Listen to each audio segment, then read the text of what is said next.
Political news, sports news, crime news કે તમારા રાજ્યના સમાચાર, હવે દરેક ખબર પર રહેશે અમારી નજર. ગુજરાતનો સર્વશ્રેષ્ઠ ન્યૂઝ ચેનલ.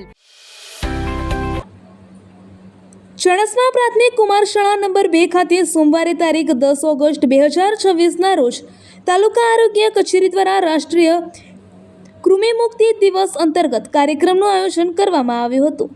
આ કાર્યક્રમમાં તાલુકા હેલ્થ ઓફિસર શ્રી કલ્પેશભાઈ પટેલ તેમજ ચણસમા નગરપાલિકાના પ્રમુખ શ્રી પ્રતીક્ષાબેન પટેલ સહિતના મહાનુભાવો ઉપસ્થિત રહ્યા હતા. રાષ્ટ્રીય કૃમિ મુક્તિ દિવસ અંતર્ગત 1 વર્ષથી 19 વર્ષ સુધીના તમામ બાળકોને વર્ષમાં 2 વખત ઓગસ્ટ અને ફેબ્રુઆરી મહિનામાં કૃમિનાશક ગોળી આપવામાં આવે છે. આ અભિયાનનો મુખ્ય હેતુ બાળકોને કૃમિજન્ય રોગોથી મુક્ત રાખી તેમના સ્વાસ્થ્ય અને પોષણમાં સુધારો કરવાનો છે. આજરોજ યોજાયેલા કાર્યક્રમમાં ઉપસ્થિત મહાનુભાવોના હસ્તે શાળાના બાળકોને કૃમિનાશક ગોળી આપવામાં આવી હતી. શાળાના તમામ બાળકોએ કાર્યક્રમમાં ઉત્સાહભેર ભાગ લીધો હતો અને આ કાર્યક્રમને સફળ બનાવવામાં સહયોગ આપ્યો હતો.